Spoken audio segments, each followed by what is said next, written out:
আসসালামু আলাইকুম। আমার মরণ যে জায়গায় আছে এই জায়গায় হবেই। আল্লাহ তাআলা জানে আমার মরণ কোন জায়গায় আছে। মৃত্যু যে জায়গায় কপালে লেখা আছে 2 সেকেন্ড আগে হলেও আমার ওই জায়গায় উপস্থিত থাকা লাগবে। কেন জানেন?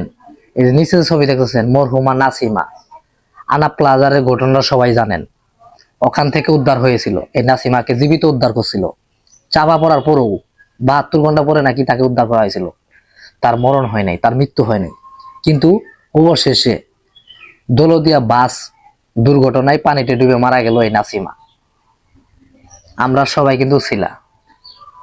কার মরণ কোনো, কার মৃত্যু কোনো একমাত্র উপর আল্লাহ জানে। আমরা কেউ ঠেকাইতে পারবো না। কিন্তু আমরা আসলেই ছিলা। ঘটনা যে হইলো, এখন কিন্তু অনেকজনই অনেক কথা বলতেছে, কারো কথাই সঠিক পাইতেছি না। কেউ কেউ হেল্পার চালাইছে, কেউ কেউ ড্রাইভার নামেছিল পান খাবার গেছে, কেউ সাংবাদিকে বলতেছে যে ড্রাইভার গাড়িতেই ছিল, লাইসেন্স পাওয়া গেছে। আবার এই জুনিয়র নিশাই বলতেছে কি জানেন, ড্রাইভার গাঞ্জা খাইছে। ভাই শুনেন, মৃত্যু এমন একটা জিনিস, এটা কেউ বলতে পারবো না। কেউ যদি জানতো যে আমার ওই জায়গায় গেলে মরণ হবো, তাহলে কিন্তু যাইতো না।